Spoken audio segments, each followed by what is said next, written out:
This is apropos. It offers a rare glimpse into the political workings of the reclusive state. Members of North Korea's ruling Workers' Party have been gathering in Pyongyang this week, where Kim Jong Un is pledging to boost the economy over the next 5 years. While there's been no sign of his daughter, who's emerged as Kim's heir apparent, the secretive leader has promoted his sister to the equivalent of a cabinet position. August Hackinson has the story.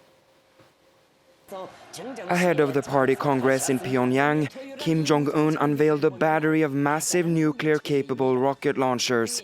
Under his rule, North Korea's nuclear arsenal has evolved from a source of global concern into what many now consider a direct and growing threat.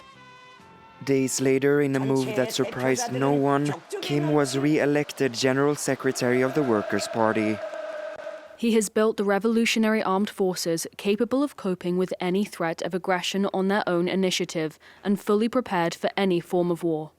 The Congress offers a rare glimpse into the political workings of one of the world's most reclusive regimes. Among the first announcements, the promotion of Kim Jong Un's powerful sister, Kim Yo-jong. She moves up from Vice Party Department Director to Director. Yo-jong has played a key role shaping Pyongyang's policy towards South Korea and the United States. Analysts say her new position could give her even greater authority over foreign affairs. But so far, the Congress has offered few concrete signals about the regime's future foreign policy direction. And notably absent, Kim Jong Un's daughter, Ju-ai. Speculation has been mounting that she's being groomed to eventually succeed her father.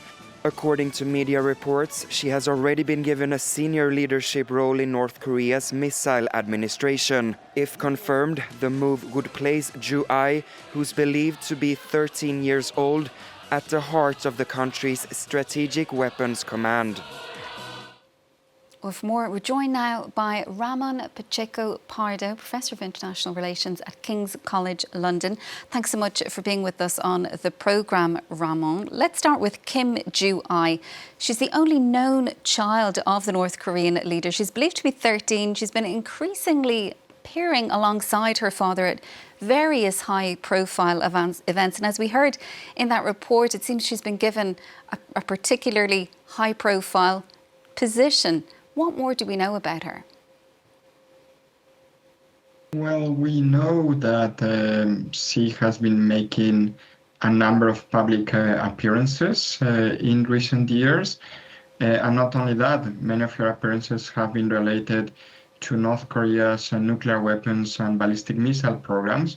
So I think his father, Kim Jong Un, is trying to project the image that the Kim family, including his own daughter, are the guarantors of the security of North Korea through this missile and nuclear program.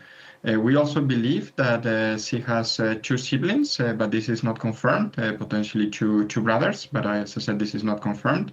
So this makes us believe that for the time being, she is the most likely candidate to, in the future, replace her father as the leader of North Korea. And reports in South Korea suggest she's currently the Missile General Director for her father. What would such a job entail, given the fact that she's still a very young teenager? Well, I think at this point in time, she doesn't have any sort of the decision-making position. She has positions, or she's projecting the image that she's working together with her father to protect the North Korean population, that she is being groomed to potentially be the future leader of North Korea. But I think it's extremely unlikely that she has any sort of decision-making capacity at the moment, because she's too young, as you pointed out, but also because we have seen that Kim Jong Un, as opposed to his father, has been willing to delegate to those who have expertise. So even Kim Jong Un, obviously he's the ultimate decision maker in North Korea, but he has been willing to be guided, or at least receive the advice from experts in North Korea.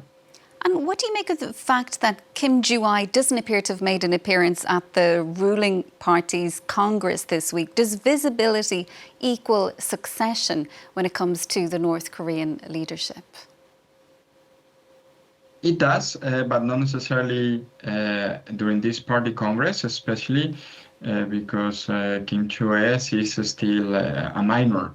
So for her to get a position in the Workers' Party, I think she would need to be an adult, as we have seen throughout North Korean history.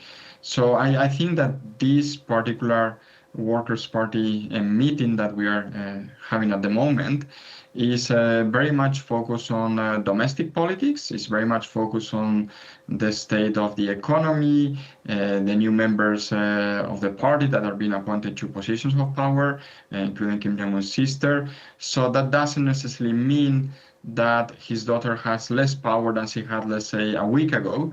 It does mean that the priorities for this particular party congress are different and don't necessarily entail the succession plan. And Kim has promoted his sister, though. We do know that, to the equivalent of a cabinet position. Does she have a chance of succeeding her brother? Well, in North Korea, there's always a chance in the sense that so far we have seen 3 generations of the Kim family taking office, the grandfather, the father, and now, of course, Kim Jong Un. But that doesn't mean that in the future this could change, another member of the family could take office. I'm certain that Kim Jong Un would rather have his daughter or one of the sons that we think he has take power.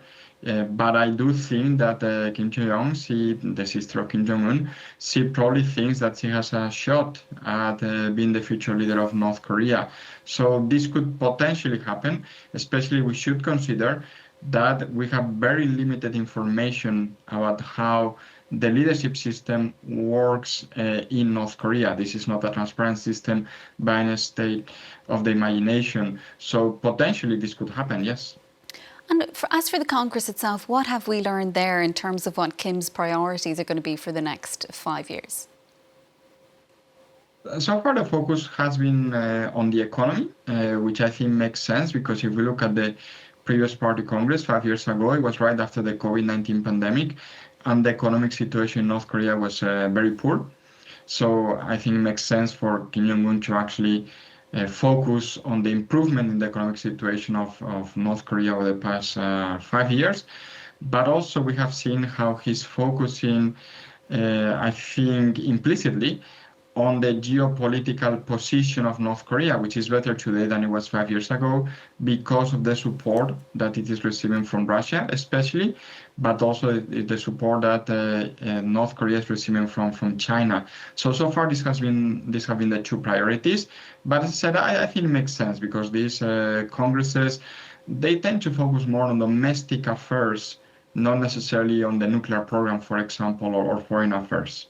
Well, last time around, Kim, though, he did refer to the US as North Korea's biggest enemy. He doesn't seem to have made any explicit reference to either the US or South Korea in his address to Congress. Does that, to you, suggest a possible willingness to engage with Washington and Seoul?